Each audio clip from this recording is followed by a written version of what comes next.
Bueno, esta es la auxiliar 7. Vamos a empezar a ver los conceptos básicos de regresión lineal. Si tienen alguna duda o algo por el estilo, abren micrófono al chat, ahí como ustedes prefieran.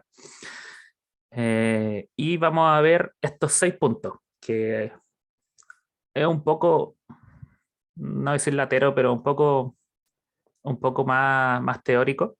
Ya ahí con la Cami van a ver un poquito más de ejercicio. Pero me voy a encargar un poco más de intentar explicarles la materia y que quede lo más claro posible, ¿sí? Vamos a ver el error cuadrático medio, la función de esperanza condicional, eso mismo como una predicción, lo que es una predicción lineal, la regresión lineal y el método del MCO, o OLS en su sigla en inglés, mínimos cuadrados ordinarios, y en inglés ordinary less, algo así, no sé.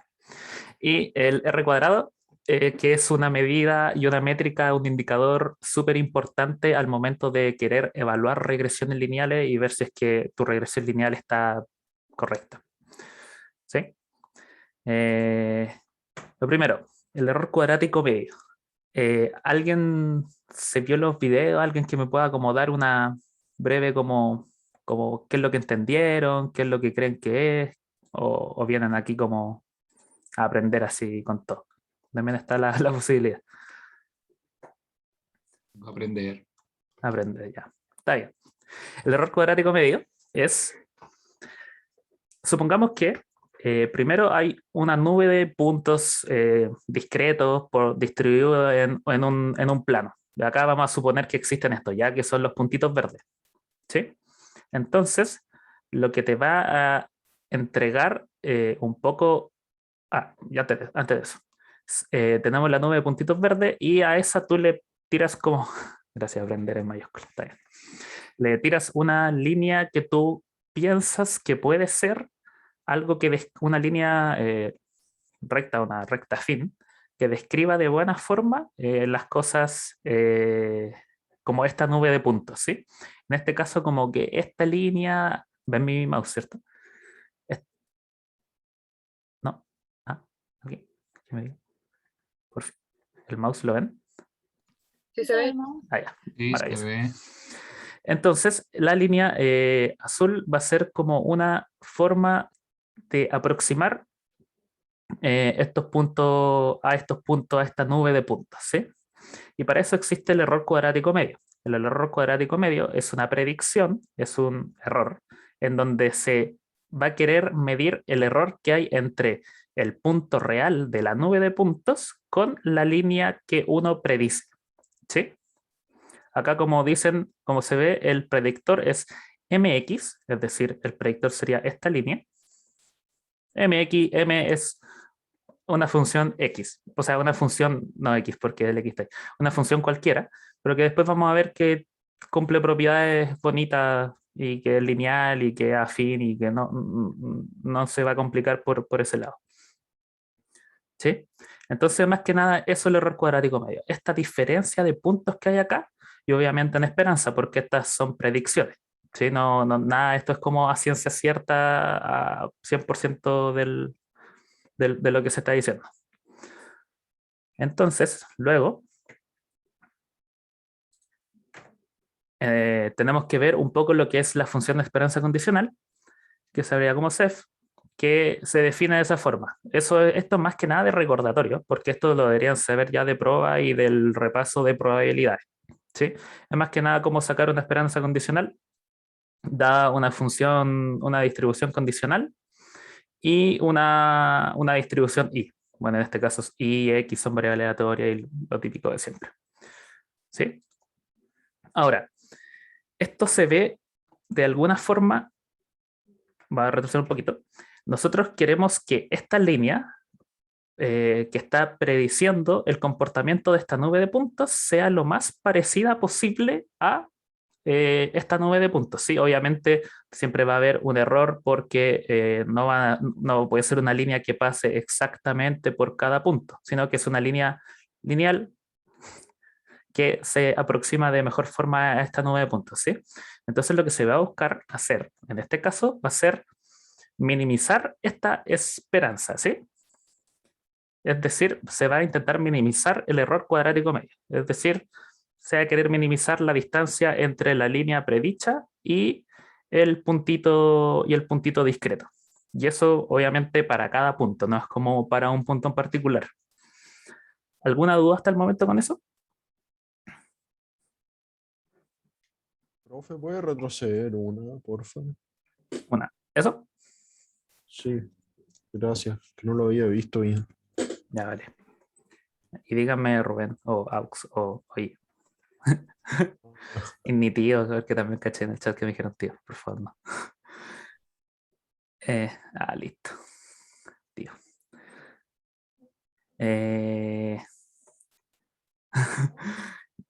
Ya, entonces, si es que no, ya, entonces estamos con la idea general ahora de querer minimizar este error cuadrático medio, ¿sí? Entonces, vamos a suponer una cosita que nos va a ayudar mucho y que nos va a simplificar mucho ciertas cosas, que es que suponer que esta función mx que habíamos visto antes es lineal. ¿Sí? Esta predicción que, bueno, antes habíamos visto que era, permiso, en esta recta azul, que ya era lineal, sí, pero no necesariamente tenía que haber sido lineal. Entonces, en este caso, vamos a suponer que el mx va a ser una línea recta afín, donde va a tener su pendiente y su intercepto. ¿Sí? Y lo que se va a querer hacer, como se vio en la diapo anterior, se va a querer minimizar este error cuadrático medio. Antes aquí estaba el mx y menos mx, pero ahora, como el mx va a ser una función afín, se reemplaza por sus valores afín. ¿Sí?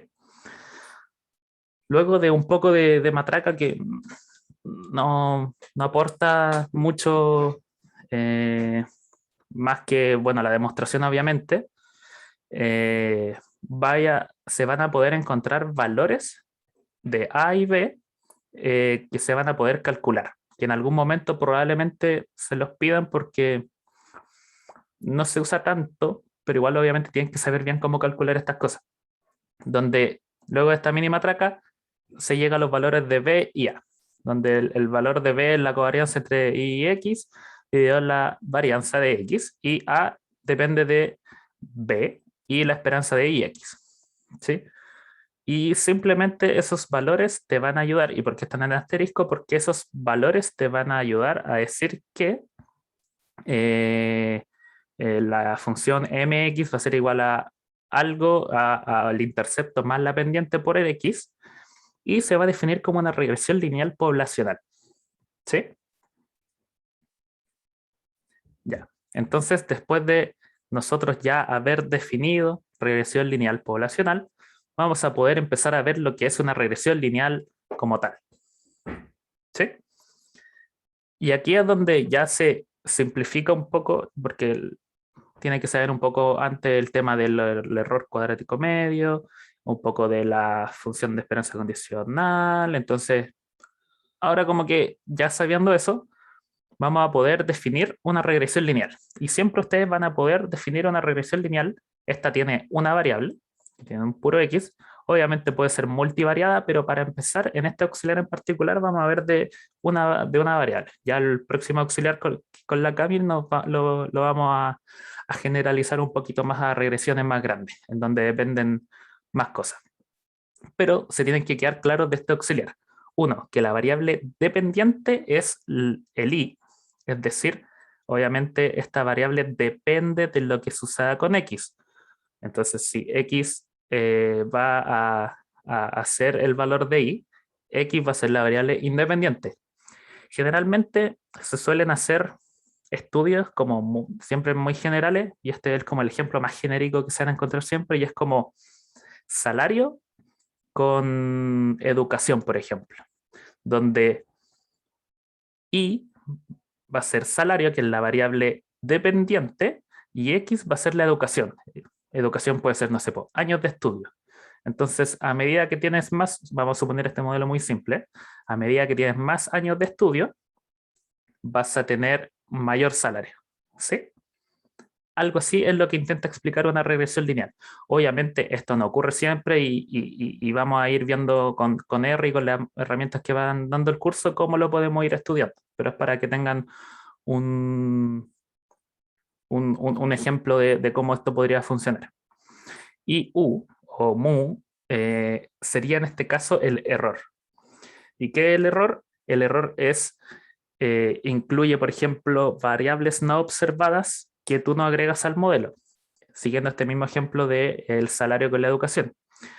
Supongamos que, aparte de la educación, importa mucho la experiencia para el salario. Entonces, como en mi modelo no está este tema de la experiencia y suponiendo que la experiencia importa para el salario, el error aquí va a ser más grande porque no va a mostrar, por así decirlo, esta variable observada que sería de la experiencia, ¿sí? Pero para efectos de cálculo después de la regresión lineal, porque estos betas que ustedes ven acá, es lo que nosotros buscamos estimar, ¿sí? Nosotros buscamos estimar esos betas y generalmente se va a hacer a través de R, donde R tiene funciones muy ya predefinidas por alguien que funciona y que se van a estimar estos valores de beta y ahí uno va a poder calcular el valor por ejemplo, en el ejemplo del salario o de la variable dependiente. Es decir, supongamos que beta 0 lo estimamos el valor en R, hacemos toda la regresión y beta 0 nos da un valor de 1 y beta 1 nos da un valor de 2. Entonces, si es que nos vamos al ejemplo, es como ya, si yo tengo 2 años de educación, ¿cuánto va a ser mi salario? Entonces, acá, ahí al momento del cálculo, uno omite este valor de U, ¿sí? Porque esto es más que nada para el análisis cualitativo más que el cuantitativo. Y lo que hacemos es, por ejemplo, años de estudio, que serían 2 por 2 más 1. Y eso sería, tu salario va a ser 5, según ese modelo de estimación de regresión lineal. ¿Sí? Espero que se entienda un poco lo que estoy hablando. Si tienen duda, obviamente, me pueden decir.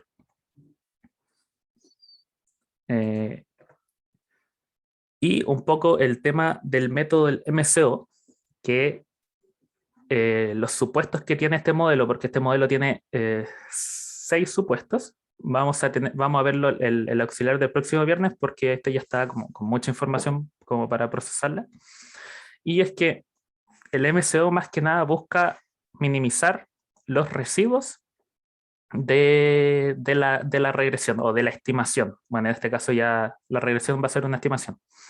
Y se busca minimizar los residuos al cuadrado. ¿Qué vendría siendo esto? Esto en particular no van a tener que estar calculándolo a mano o el residuo este. Yo diría, Cami, que no hay mucho de eso como en el curso en general, pero siempre tienen que saberlo bien como el profe, no sabemos qué les podría preguntar en una futura tarea y futuro examen. Pero en base a la experiencia un poco ya del curso, sabemos que esto no es muy preguntable, pero sí tienen que saberlo. Y sí van a tener que saber, y ojalá que puedan venir al próximo auxiliar y motivan a sus compañeros de venir, porque van a ver los supuestos del MCO, y eso es clave para lo que sigue del curso, porque en eso se pueden desembocar muchas preguntas, se pueden desembocar muchas conclusiones, y lo que va a seguir en el curso se va a basar un poco en eso. Y a los que están viendo la grabación, por favor, intenten ir al auxiliar de la próxima semana. Eso, entonces lo que va a buscar este modelo es un poco esta distancia que habíamos hablado antes, que era una resta, ahora ya tiene como una definición más formal, que son los residuos, que se denomina con la letra F sub i, que es para esta partícula, para este punto i en particular.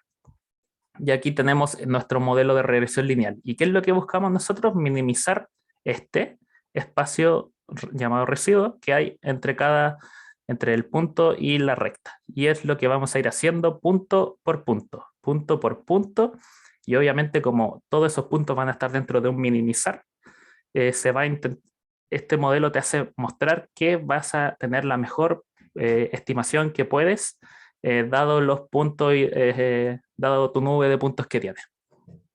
¿Sí? Y por último, vamos a hablar un poco del indicador más como la métrica más confiable que tiene la regresión lineal a efectos de este curso, que es el R cuadrado. Algunas definiciones previas. Simplemente, como ya deben saber que todo lo que tenga gorrito son predicciones, son estimaciones, el valor de los residuos, que ya lo habíamos hablado antes. Y tenemos también estas sumas de cuadrados, que son... después va a haber un meme sobre eso, pero en verdad esto no lo tienen que saber tan bien, porque esto tampoco se suele preguntar donde tienen que calcular esta sumatoria, a lo más sí para 2 puntos, entonces no es como que tengan que desarrollar una suma enorme, sino que más que nada para el cálculo, pero para que también tengan estas definiciones se las dejo en el Power, que también se lo vamos a subir. Y lo importante de acá es que el R cuadrado se define como este cociente. Bueno, aquí ya es lo mismo, pero dependiendo de los valores que uno tenga, lo calcula. Uno, el R cuadrado, cuando uno hace una regresión en R estudio, no en R estudio, el R cuadrado siempre te lo entregan. Siempre es un valor que te lo da la regresión, entonces no es necesario tanto calcularlo, pero sí tienen que saber interpretarlo, porque lo que te dice el R cuadrado, que es como ven que es una fracción, es un valor que va entre 0 y 1, en donde te explica qué tanto explica la variable X a tu variable Y. ¿Sí? Por favor, eso ténganlo muy, muy, muy claro, porque sí o sí les van a preguntar eso en cualquier momento, ni siquiera de este curso, sino como pasar a sus próximos cursos de la carrera, porque esto se ve mucho. Alguien levanta la mano. Sí. Dale nomás. Cuando es más cercano a 0 la explica bien o cuando es más cercano a 1. Gracias por la pregunta. Cuando está más cercano a 1 le explica bien.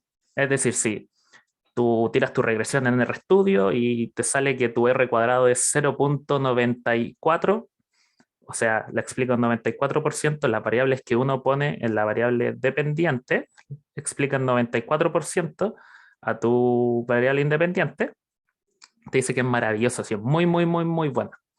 Pero ahora, si es que tú tiras una regresión en donde te da un R cuadrado de 0,15, 0,1, es como, ya, como que me faltan agregar variables a la regresión para poder explicarla mejor. ¿Sí? Nunca te van a dar valores como 1 o 0,99999 para decir, y esta está buena. Yo creo que ya hay un rango del 0,7 desde ahí en arriba.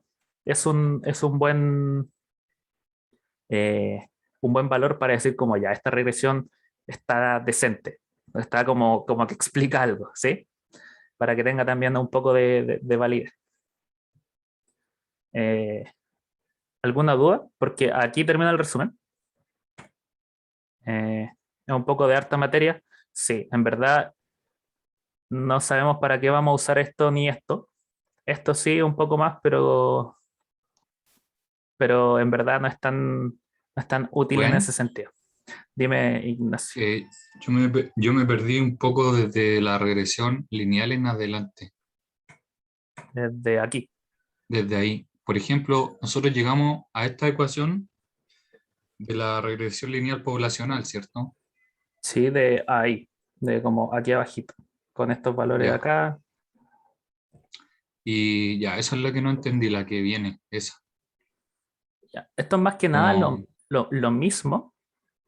Esta reacción es exactamente lo mismo que antes, pero esta, por así decirlo, es la forma como donde si te piden calcularlo a mano, o bueno, en verdad esto es lo que hace R mismo, pero que como que o sea, RStudio te lo hace como automático y te entrega el valor del R cuadrado. En este caso, esto es beta 0 y beta 1. Son estimaciones de, lo que te va a entregar la regresión lineal. ¿Sí? Es decir, ya, son valores que al momento de tú tener tu base de datos, tú al momento de hacer la regresión, que ya después van a ver con la Cami cómo hacerlo, ustedes van a poder decir como, este beta 0 es 1, este beta 0 es 2, entonces mi valor es tanto. Entonces van a ver el tema de la significancia, ver si la variable es buena o mala, etc. Entonces, como para ya. Y seguir un por poquito. ejemplo, si el X tuviera más variables, los beta que acompañan al X seguirían siendo, solo explican como la pendiente. Sí, o sea, mira, acá igual después lo vamos a ver el próximo auxiliar, pero acá para una regresión ya multivariada, ya de más de una variable, más de un x, sino que acá va a haber un x1, x2 hasta xn, tú vas a tener un beta 1 asociado a este x1, un beta 2 asociado al x2, beta 3 asociado al x3, y eso ya más que al momento de que se vea una curva, ahí entra más la interpretación, como, entonces este beta quiere decir que este beta es negativo, este beta es positivo, entonces como que aumenta en este caso mi salario, el ejemplo que había dado, ¿cachai? Ahí igual lo vamos a ver el próximo auxiliar, pero intenta como quedarte que hay una en este caso que esta variable está intentando explicar a la variable dependiente a través de factores estimados que son beta 0 y beta 1. Y ya después esto también se lo estamos como mostrando para que empiecen a cachar qué son los residuos, qué es el método de MCO, para que después la próxima semana cuando veamos los estimados, los supuestos de MCO, como que ya tengan algo en mente de qué es lo que es. Y bueno, está un poco el ejemplo. Y el R cuadrado, más que, como les digo, que se queden con todo esto, quédense con esta definición y cómo se interpreta, que es el R cuadrado te explica qué tanto explica la variable dependiente a la variable independiente. ¿Sí? Si es más cercano a 1 es mejor, si es más cercano a 0 es peor, y si está en 0,7, 0,99, 0,90, o sea, 0,69, 0,68 ya es como un valor decente.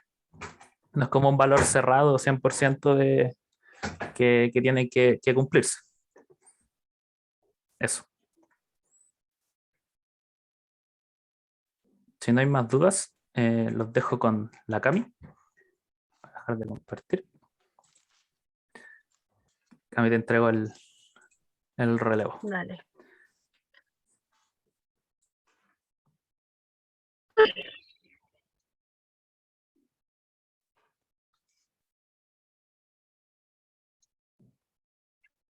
Ya. Bueno, ahora vamos a revisar un poco más a mano, digamos, todo lo que mencionó Rubén. Puede llegar a confundir varias veces los términos que se ocupan, pero en verdad es más simple de lo que parece. Bueno, la pregunta 1 es más a mano. Dice, Llame Ya es una empresa que se especializa en la comercialización y venta de productos por vía telefónica. La empresa cuenta con 100 empleados encargados de atender los llamados telefónicos de los clientes. Se está realizando un estudio para analizar cómo la experiencia de los empleados... Vamos a subrayar con...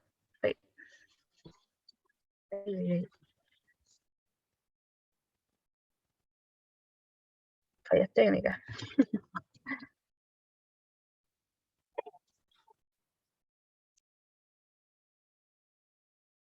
Entonces queremos analizar cómo la experiencia de los empleados, que es medida en años con la empresa y denotada como variable X, afecta la productividad de los empleados, medido en ventas generadas por horas de trabajo y denotada por la variable Y. La siguiente tabla muestra algunos estadísticos obtenidos para los 100 clientes. La correlación entre las dos variables, o sea, la variable años y la variable ventas, es de 0,93 y se asume que la varianza de los residuos es de 1,65. La pregunta 1 la tengo aquí.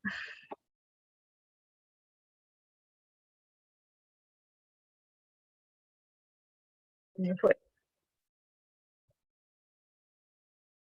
Disculpa, ¿qué significa eso último de la correlación y la variancia de los residuos? Ya. Bueno, la correlación básicamente es como, es un índice. De hecho, se denota como ρ. Por lo general se va a ver así. Entre una variable X y una variable Y, por ejemplo, y que denota como la relación entre las dos variables. En verdad es como un término, ahora mismo no me acuerdo de la fórmula, pero es como un término, son dos términos que se dividen. Y es más que nada un grado como de relación entre dos datos, digamos, dentro de las dos variables. Y por lo general, así a más detalles, uno obtiene una matriz de correlación. Entonces tiene como para las variables X y la variable Y, cada uno de los datos va a tener como una correlación aquí entre, no sé, este dato Y y este dato J. Más que nada es como un grado de relación entre las dos variables y que nos ayuda a calcular cosas en este caso. Bueno, la pregunta 1 que nos dice que se desea estimar una regresión que es de la forma y es igual a beta sub 1 más beta sub, o sea, beta sub 0 más beta sub 1 por x más este epsilon, con estos datos proporcionados acá arriba. Tenemos que optimarlos a través de MSO.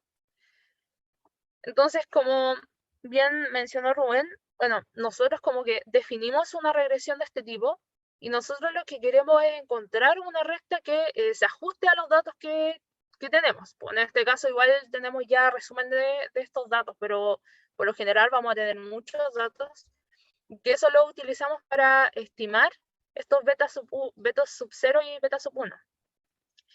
Entonces, estos beta aquí básicamente nos ayudan a ajustar lo mejor posible o encontrar la mejor recta que se ajuste a nuestros datos. Y esto posteriormente nos puede ayudar a predecir valores. Que esto se ocupa, ¿verdad? Se ocupa en la actualidad. Podríamos predecir el mismo ejemplo de Rubén, la cantidad de ingresos igual por, no sé, en este mismo ejemplo, la productividad de una persona en base a los años que lleva la empresa. Bien, para esto vamos a utilizar la fórmula que se vio en clase y la que también se vio en el auxiliar, o sea, en el resumen de antes realizado, que era que beta sub 1, gorro, es igual a la covarianza entre la variable X y la variable Y partido por la varianza de X. Esto de aquí, bueno, la covarianza, no sé si se acordarán, pero la covarianza se puede escribir igual como este coeficiente de correlación entre las variables X y la variable Y por la desviación estándar de la variable X y la desviación estándar de la variable Y. Y esto dividido por la varianza de X. Está ahí. Aquí se nos puede ir un término y nos quedaría que beta sub 1 se calcula como el coeficiente de correlación entre las dos variables por la desviación de Y y la desviación de X. Aquí solamente es reemplazar los datos que tenemos acá arriba. Afortunadamente tenemos la desviación de la variable Y, que vendría siendo esta, y la desviación de la variable X, que es esta de acá, y nuestro coeficiente de correlación, que es 0.93. Entonces aquí reemplazamos 0.93 por Y, que vendría siendo 6,09 partido por la desviación de X, 1.64. Y esto nos da al final 3,453. Este valor de aquí vendría siendo el valor de nuestro beta 1 estimado. 3,453. El otro valor que vamos a estimar es el de B0, que este es la esperanza de nuestra variable Y menos el valor del beta 1 estimado por la esperanza de X. Esto de aquí lo podemos representar por el promedio de la variable Y y este por el promedio de la variable X.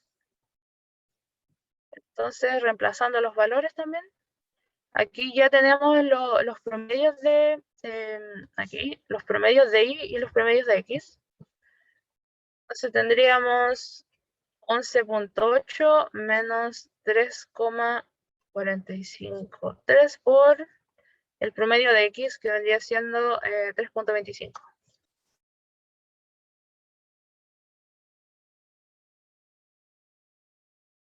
Y eso nos da 0,577. Y este valor de aquí vendría siendo nuestro beta sub 0 gorro. Con esto ya podemos como crear nuestra regresión ajustada o nuestra recta ajustada, nuestra recta que nos ajusta de mejor forma los datos que tenemos, los datos reales que tenemos, que nos quedaría de esta forma 577 más 3,453 por X. Esto de aquí vendría siendo nuestra regresión ajustada ya, lista para estimar valores de la variable dependiente Y. ¿Qué quiere decir esto? Bueno, aquí podemos ir reemplazando nuestros valores. En el caso del ejemplo, estábamos viendo que esta variable X correspondía a los años de una persona en la empresa, y esta variable Y correspondía a nuestra variable que decía que medía la productividad a través de las ventas por horas. Entonces, reemplazando aquí, no sé, el caso más básico es cuando reemplazamos X igual a 0. O sea, la persona no lleva ningún año en la empresa, anula nuestro término de beta 1 y nos quedaría, no estaría estimando que en general, o sea, en promedio, digamos, la persona estaría vendiendo 0,77 productos por hora, para el caso de que una persona lleva un año, o sea, 0 años. Para el caso de que la persona lleva un año, hacemos lo mismo. Y aquí ya tendríamos la suma de estos valores que nos daría un valor estimado de la cantidad de ventas por hora. Y así al ir aumentando el valor de X.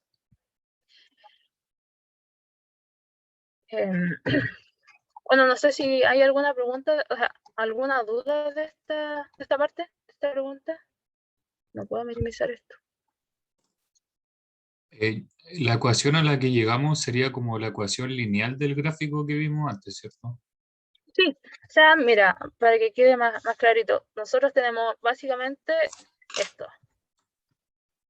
Entonces acá tenemos como los 100 datos de los empleados, y nosotros básicamente encontramos esta línea, esta recta que ajusta de mejor forma todos estos datos que están acá. Entonces esta recta es de esta forma.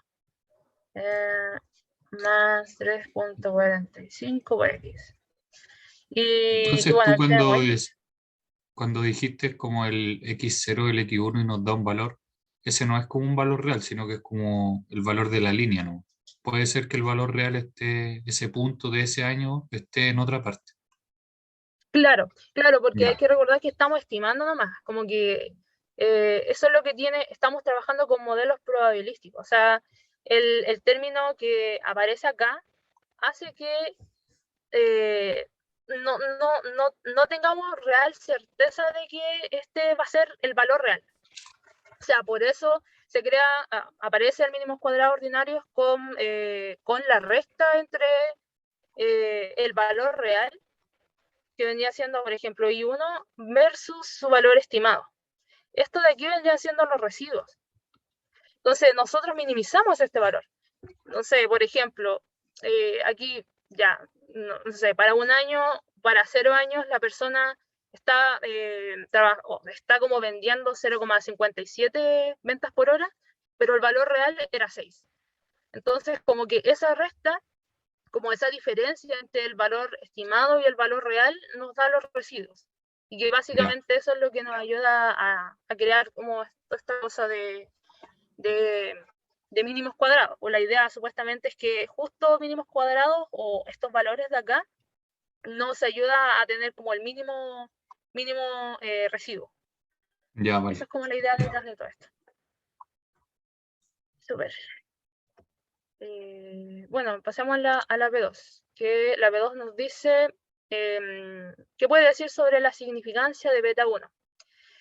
Cuando hablamos como de términos significancia, nos referimos principalmente a si la variable independiente, en este caso la que acompaña a beta 1, que vendría siendo los años de trabajo de un empleado en la empresa, si esta variable tiene o no un efecto en la variable independiente, o sea, la variable dependiente, perdón.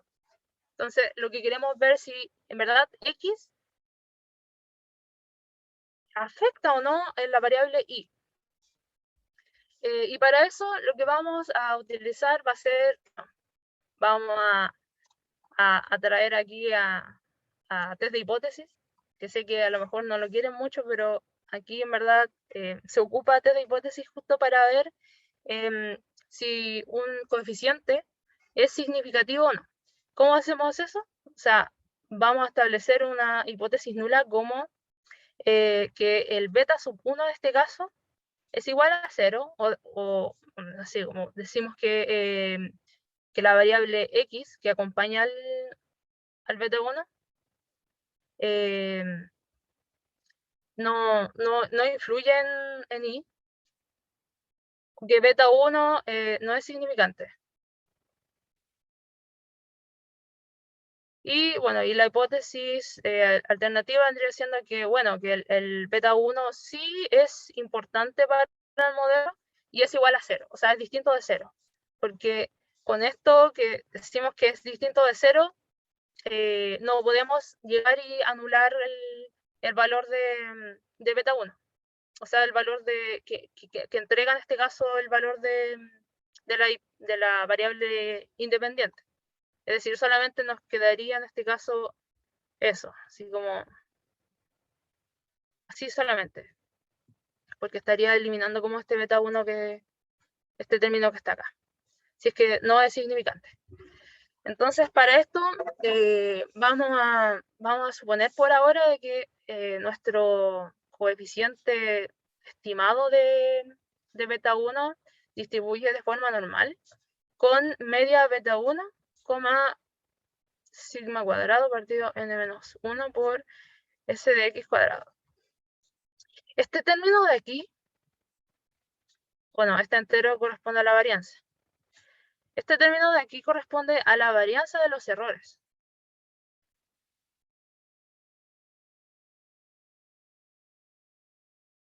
Y este término de aquí corresponde a la varianza de la variable x. Generalmente vamos a desconocer este término de varianza de los errores y vamos a utilizar un estimado de esta varianza que va a ser SDR de cuadrado, que vendría siendo la varianza de los residuos.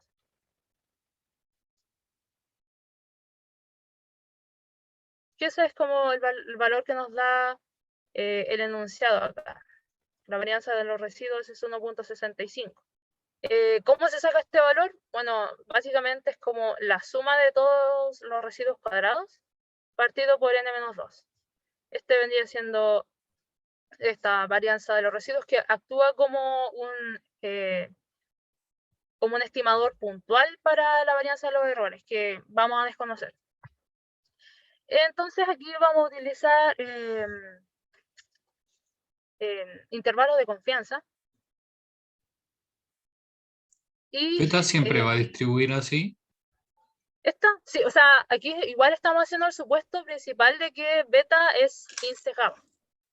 Porque, bueno, supongo que la próxima semana se verán clases cómo ya calculando el valor de la esperanza de beta, no sé, pongámosle beta K, y aquí va a dar beta K más un término.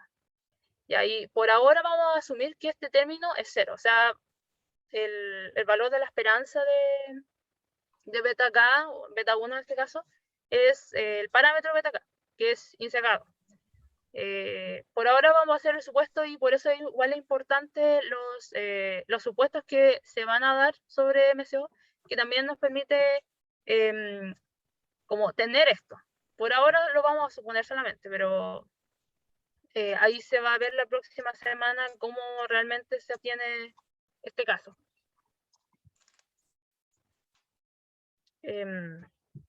Bueno, ya para esto vamos a utilizar el estadístico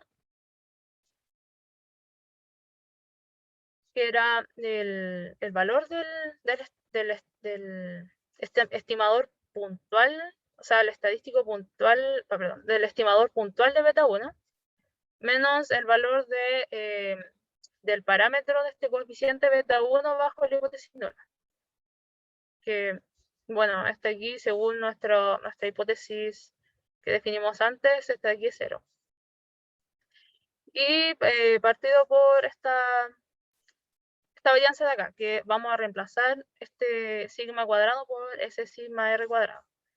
Nos quedaría entonces ese r cuadrado partido en n-1 por sxr. Ya vamos a utilizar este estadístico que distribuye de forma t-student n-1, alfa medios. Por ahora vamos a asumir que alfa igual a 0,05 para sacar el valor de la distribución aquí, de la distribución de student.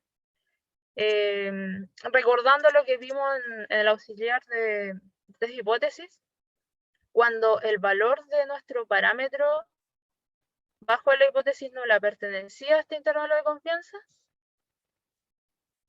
no podíamos rechazar la hipótesis nula. Una consulta porque ocupamos este estadístico. Porque desconocemos ¿Cómo esta lo varianza. decidimos? Solamente porque esta varianza se asume que es desconocida. O sea, la varianza de los errores, vamos a utilizar un estimador de esta varianza, no la varianza poblacional real, en este caso de los errores. Por eso vamos a utilizar t-student, pero en teoría igual podríamos utilizar la distribución normal, porque estamos trabajando con 100 datos. Y ya básicamente el valor que nos va a dar va a ser muy semejante a si utilizáramos la distribución de la normal estándar. Como que era solamente para notar la diferencia de que no estamos trabajando con la varianza poblacional, sino que con la varianza muestral en este caso. Así como creamos un estimador de esta varianza que desconocemos. Ya, y bueno, y el intervalo de confianza lo podríamos construir como beta 1 gorro, más menos el valor crítico de t-student, que tenemos que calcularlo, alfa medios, por esta desviación que tenemos aquí.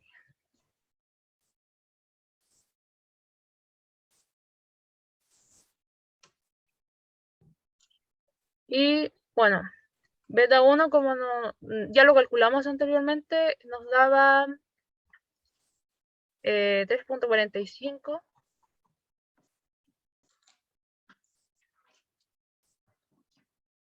Ya, y este valor de acá vendría siendo un t para 100 menos 1 y 0,05 medios.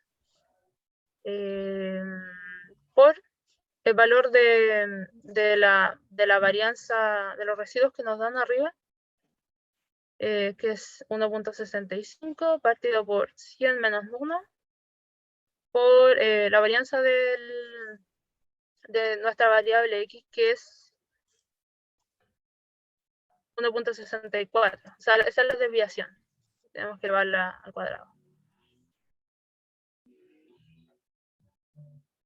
Este valor de acá, revisando la tabla, la distribución de la t-student, a esto es a lo que me refería. O sea, los grados de libertad en este caso vendrían siendo 99.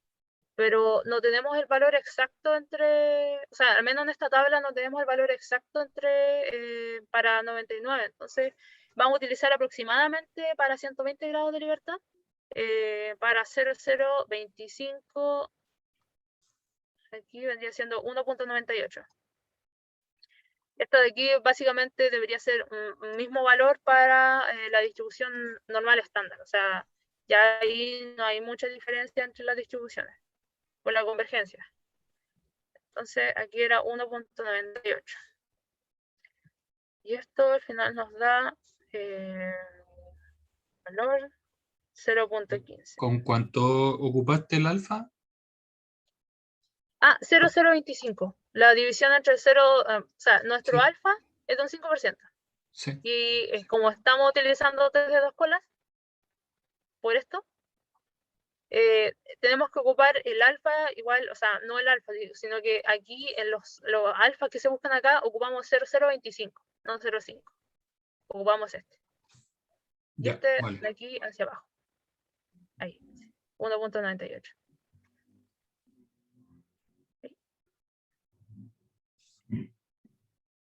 Y ahí, bueno, ahí creamos nuestro intervalo de confianza, que es 3.298,3.6. Y ahora la pregunta es, beta 0, o sea, perdón, beta 1 sub 0 lo vamos a poner aquí, ¿pertenece o no a este intervalo? Este beta 1 sub 0 representa nuestro valor del coeficiente bajo la hipótesis nula. Que según lo que definimos anteriormente, bajo la hipótesis nula, beta 1 vale 0. Entonces la pregunta es, ¿0 pertenece a este intervalo? No. No. Como no pertenece a este intervalo, entonces no podemos, o sea, ya podemos rechazar, perdón, beta 1. ¿Por qué podemos rechazar, perdón, no beta 1, sino que la hipótesis nula, que nos dice que beta 1 igual a 0?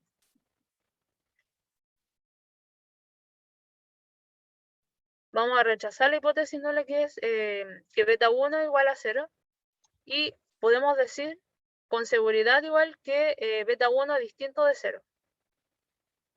Porque estamos rechazando la hipótesis nula. ¿Qué quiere decir al final que beta 1 es distinto de 0?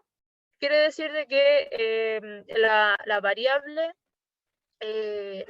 independiente en este caso de años tiene influencia sobre la variable dependiente y, que corresponde a la productividad de una persona en el trabajo. Bueno, no sé si hay alguna pregunta. En verdad, esto con R se simplifica bastante. Es cosa de revisar valores solamente, pero igual era importante saber de dónde salían los tests que permiten saber si un coeficiente es significativo o no. Cami, Eso, ¿preguntas? ¿Sí? en la parte donde reemplazaste el SR cuadrado, arribita de eso. Ahí voy a... ¿Ya acá? ¿Acá o más arriba? El 1.65, Ah, ya. ahí en el test student. Sí, ¿Ya? ¿qué es? ¿El 1.65? Sí, de Bueno, como, perdón. Bueno, esa es la varianza de los residuos, que básicamente es un estimador para la varianza de los errores. Solamente hay que quedarse de que este valor de aquí, ahí se me fue esto acá. Este valor de aquí fue puesto en el auxiliar solamente porque para calcularlo necesitamos todos los datos de la muestra en este caso. Este valor de acá, SR cuadrado, que es 1.65, es igual a la sumatoria de todos los residuos cuadrados n de 1 y nm2. Este estimador es sin sesgado, por eso se utiliza el nm2. Pero estos residuos de aquí básicamente es la resta entre el valor observado menos el valor estimado. Y por eso para calcularlo como realmente necesitaríamos como todas las observaciones de I sub I y todas las observaciones de X sub I, los beta 0, los beta 1 y el valor de los residuos. O sea, que corresponde, o sea, el valor de I, gorro, y el valor de los residuos, que corresponde a esto. O sea, yo añadí el valor solamente para ahorrarnos toda esta pega de estar calculando todos estos valores. Pero este 1.5 fue calculado así. Es esto. No sé si se entendió. sí, Sí, súper. Así es. Ya, súper. ¿Alguna pregunta más antes de pasar a la P2? Ya. Vamos a pasar a la P2 entonces. Creo que...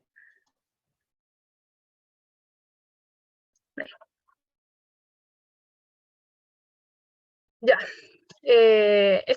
La P2 es una pregunta ya más programable.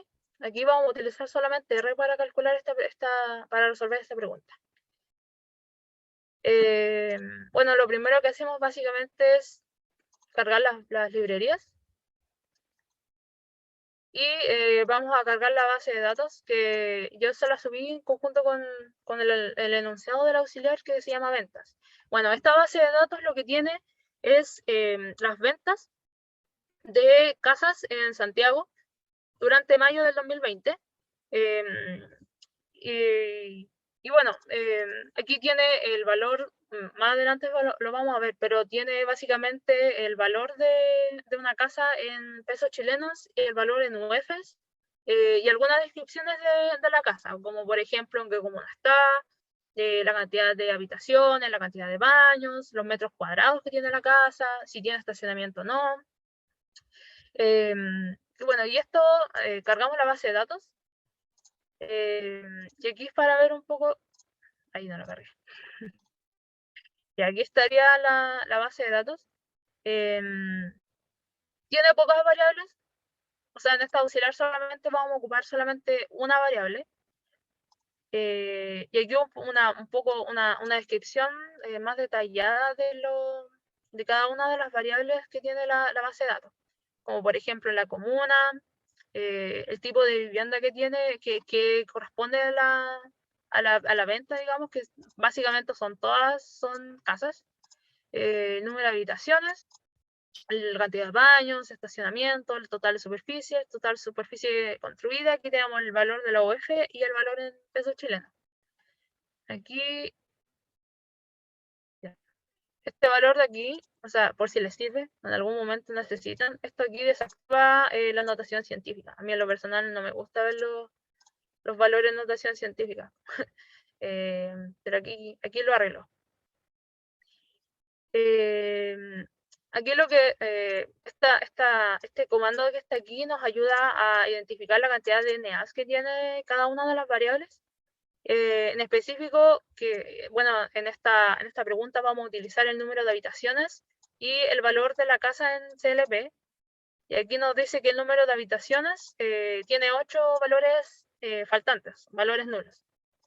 Y con este código que está aquí podemos eliminar estos valores nulos que aparecen.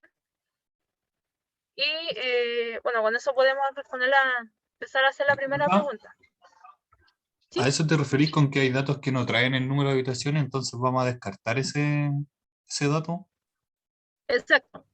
Ya. Bueno, esto igual es un poco drástico en algunas ocasiones. No siempre uno va a llegar y va a eliminar los valores nulos. Igual va a depender mucho de como un estudio que, bueno, se le llama, yo creo que el otro auxiliar vamos a profundizar más esta parte, pero uno hace como un análisis exploratorio de los datos antes de empezar a modelar cosas.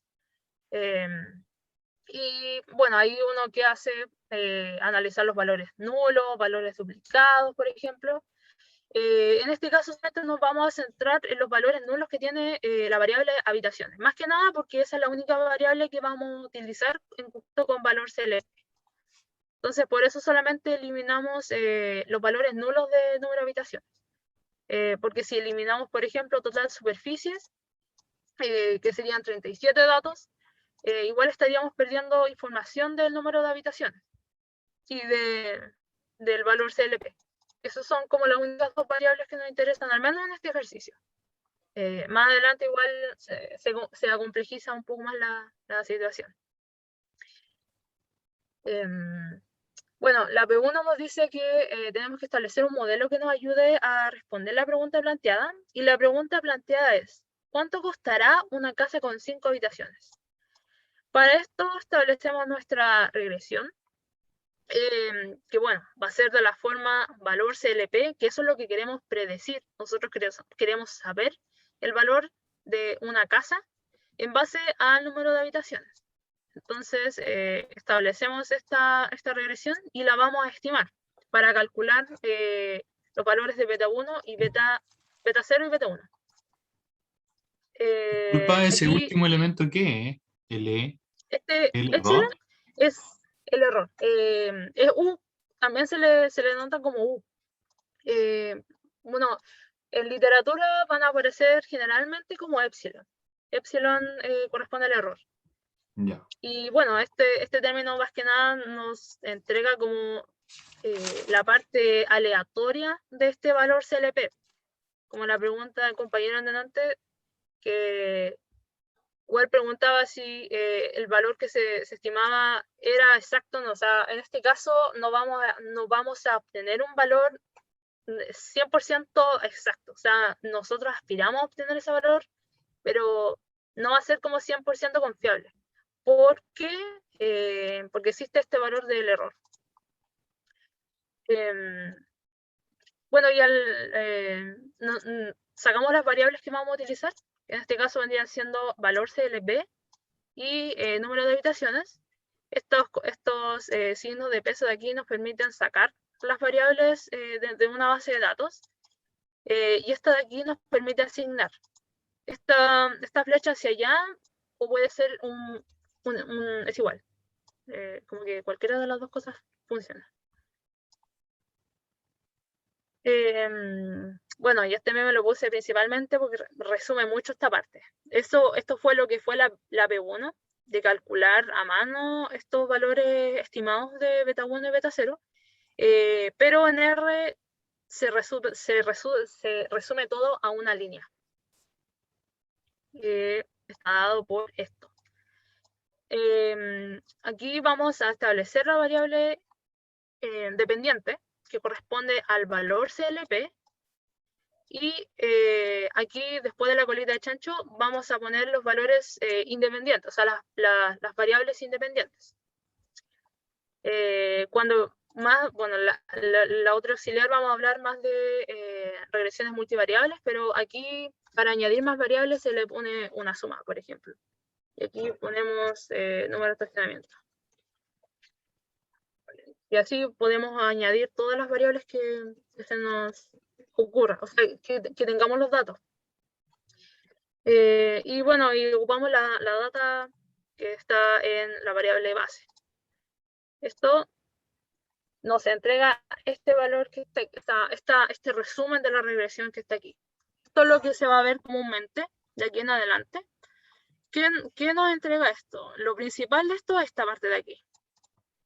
Lo que nos entrega, estos son los valores estimados. Entonces, este correspondería a beta 0 y este corresponde a beta 1. Este es el valor que acompaña la variable x, en este caso n habitaciones. Nos entrega el error estándar, el t-valor y este p-valor. Como decía yo antes, básicamente lo que hicimos en la P1 fue trabajar a mano esa parte, pero esto se reduce solamente a mirar estos asteriscos que aparecen aquí. ¿Qué significa esto?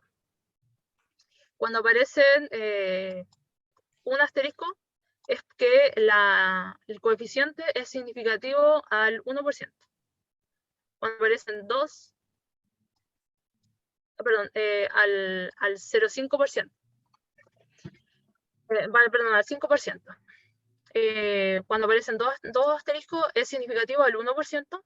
Y bueno, cuando aparece 3 asteriscos es muy significativo. O sea, como que aquí vendría siendo básicamente 0.00001% de posible error. Así como estamos muy seguros de que esta variable sí ejerce influencia en la variable dependiente.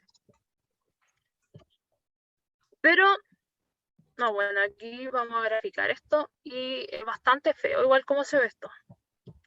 principalmente porque la variable explicativa, en este caso número de habitaciones, es una variable que tiende un poco a ser categórica, pero aún así no podemos considerarla totalmente como categórica porque tiene muchos valores. Como se vio acá arriba, el valor de número de habitaciones va desde el 1 hasta 19. Porque igual las variables categóricas, como se verá más adelante, se trabajan de otra forma. Pero nos damos cuenta, no sé si a alguien le da curiosidad o algo que le hace un poco ruido, estos valores tan grandes. O sea, estamos trabajando con valores en pesos chilenos, estamos trabajando con millones. Y aquí aparece un poco lo que viene siendo la normalización de la data. Por lo general queremos que nuestros datos estén lo más normales posibles, que tengan esta distribución de una gaussiana. Pero generalmente no es así, y para eso utilizamos algunos trucos, que es aplicar el logaritmo. Entonces, por ejemplo, vamos a correr esta misma regresión anterior, pero con el logaritmo de CLP. Y bueno, como se puede como suponer, estos valores de beta y beta 0 y beta 1 disminuyeron bastante. Siguen siendo significantes. Y este logaritmo se utiliza más que nada para suavizar esta curva de costo, en este caso de la variable dependiente valor CLP de una casa. Y esto es un truco que se aplica siempre cuando se tienen valores muy grandes.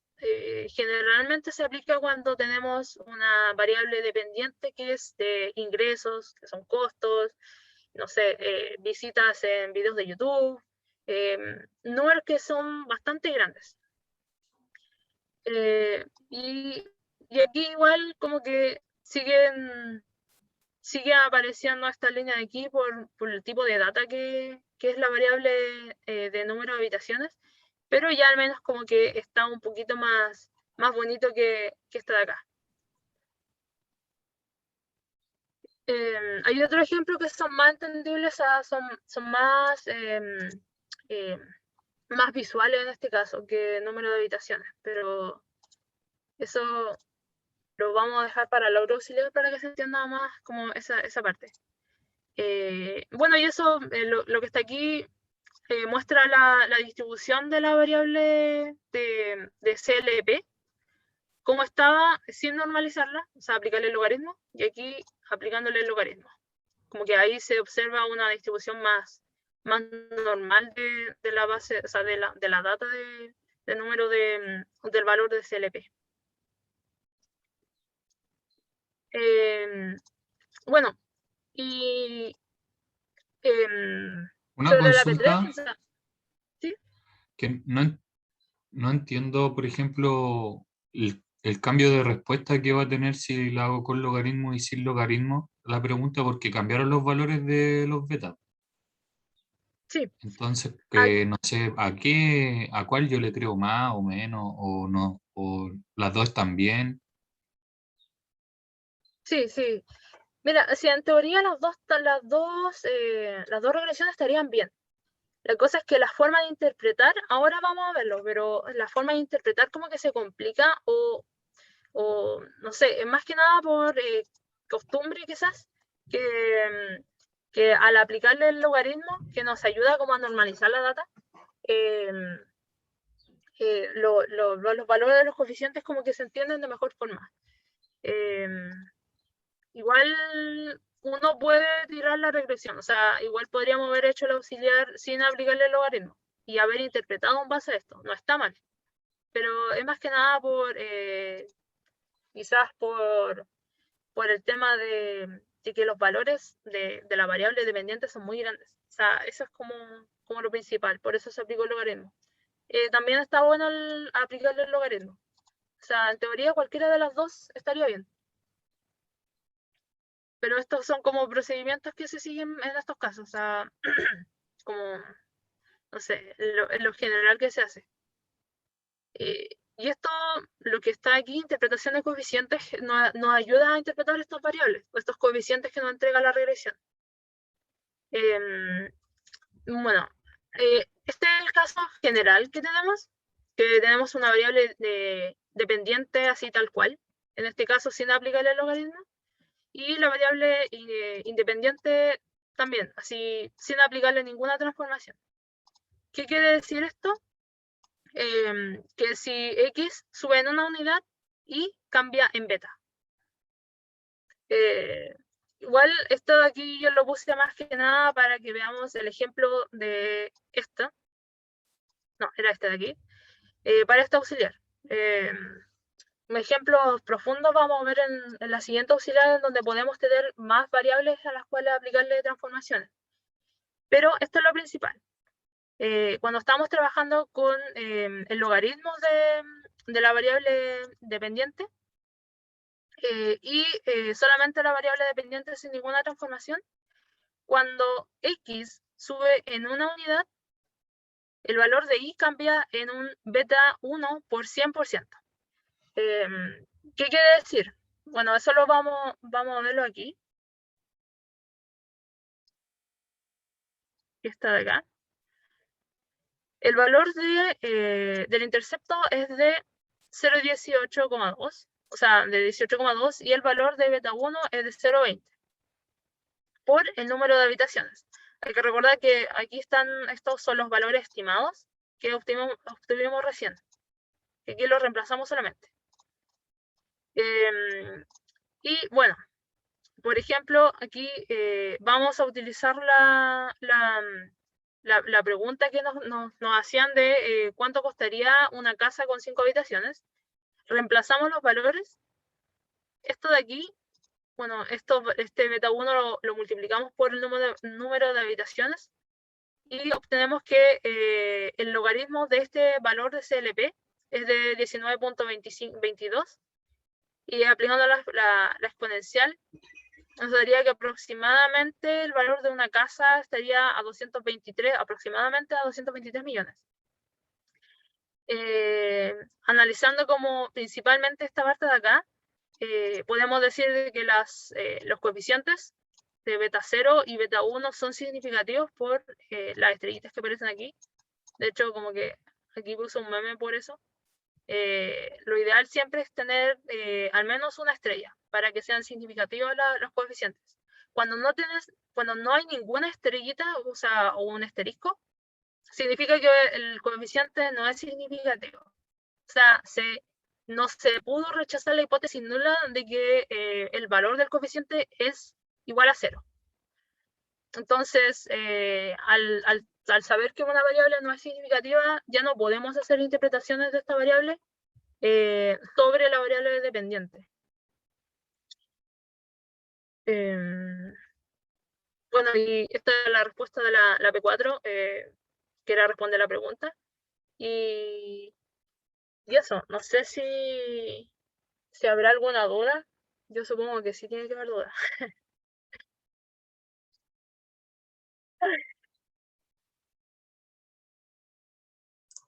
Yo en la última parte me perdí cuando hicimos el versus.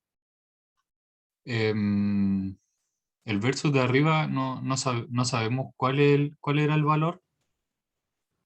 Sí, o sea, bueno, yo calculé este de acá más que nada por este tema de que está como generalmente, o sea, esto incluso el libro los van a ver como ejemplos, que siempre en ingresos, valores, costos y todo eso se va a utilizar harto logaritmo. Entonces yo calculé esto, pero aquí básicamente es lo mismo. Se reemplaza esto de acá y se llegaría a esto. O sea, Sí. sí, pues se llegaría simplemente a esto. Entonces tendríamos una diferencia de respuesta, ¿por cierto? Sí, habrían diferencias de respuesta. ¿Y cómo interpreto que me hubiera dado 19.225? No, espérate, mira. Voy a reemplazar esto, voy a aprovechar esto de acá.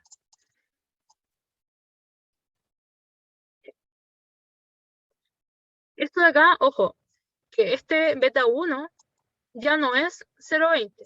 No, pues el beta de antes. Esta de acá.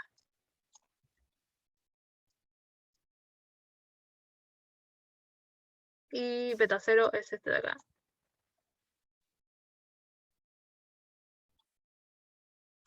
Ahí. Entonces, claro, aquí tenemos que multiplicarlo por 5 y vamos a aprovechar a calcular esto.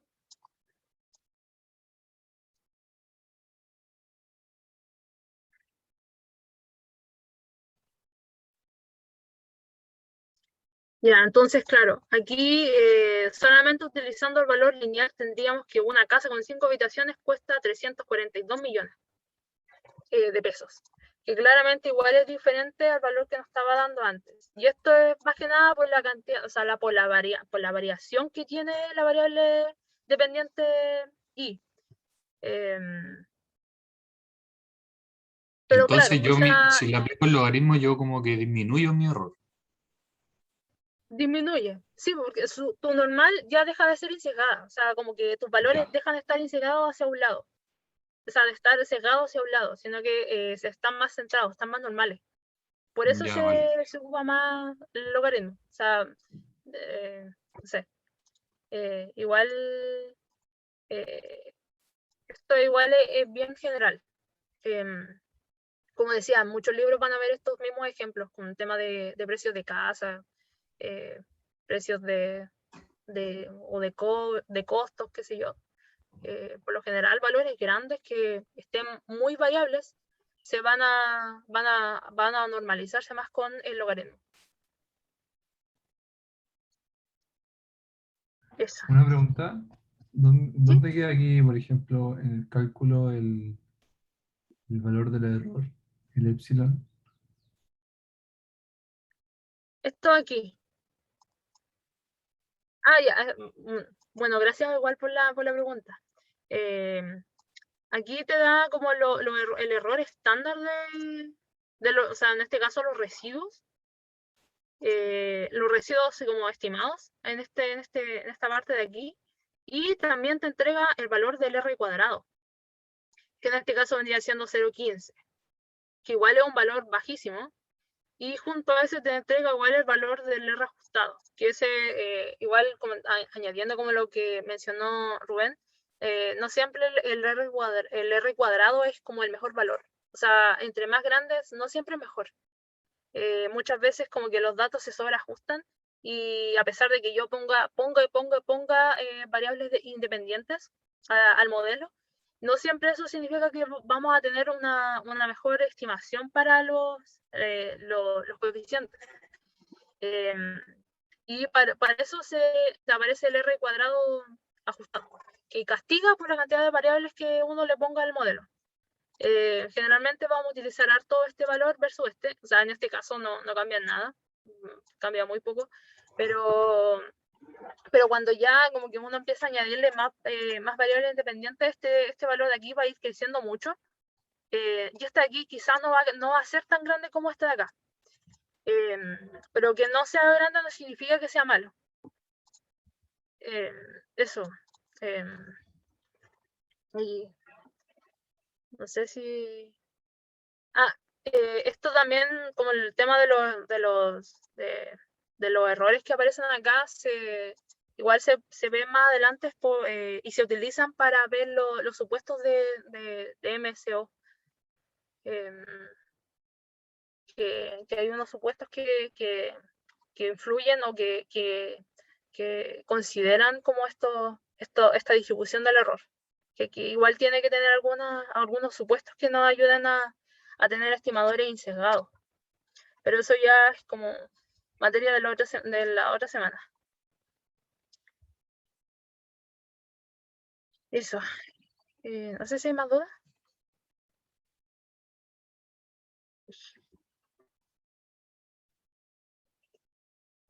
A ver, creo que no. Ahí en el chat había una duda de qué significa que el p-valor sea tan chico. Bueno, como recordando la definición de p-valor, que era como el mínimo valor de significancia tal que se rechazaba la hipótesis nula, Bueno, ahí me confundí. Em, mm, mm, mm, mm, mm.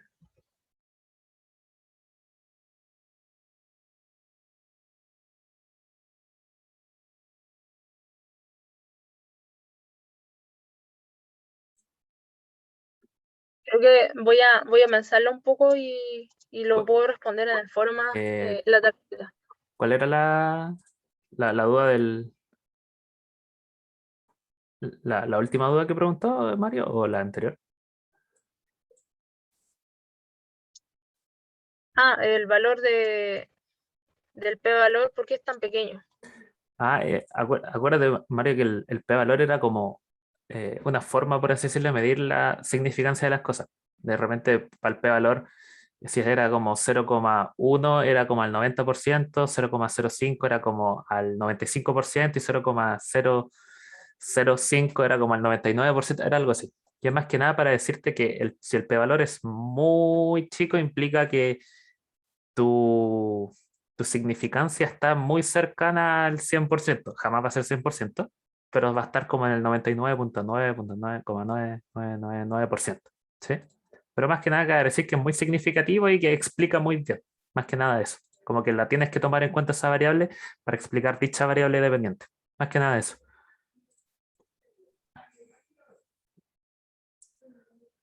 O sea, y sí, generalmente las variables que se van a usar en este curso se van a, como que se van a aceptar, o sea, no se van a no rechazar todas, ¿sí? Como que tranqui con eso más que nada tienen que, como les dijo la Cami, ver siempre el tema de los asteriscos y ver que eso sea significativo.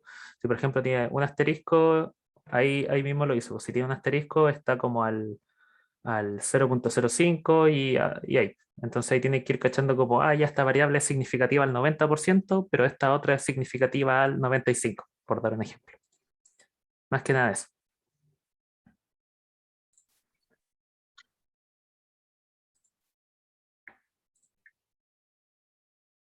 Eh, muy, eso.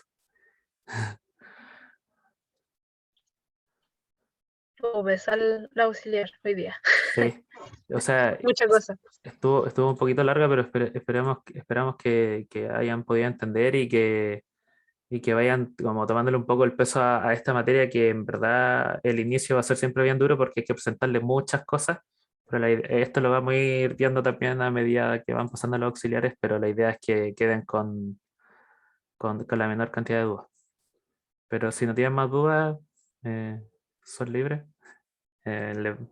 Cuando se comprima el video acá en Zoom, se lo subimos al canal de YouTube para que lo puedan ver los que no están y eso. Que estén bien, chiquillos. Voy a cortar la grabación.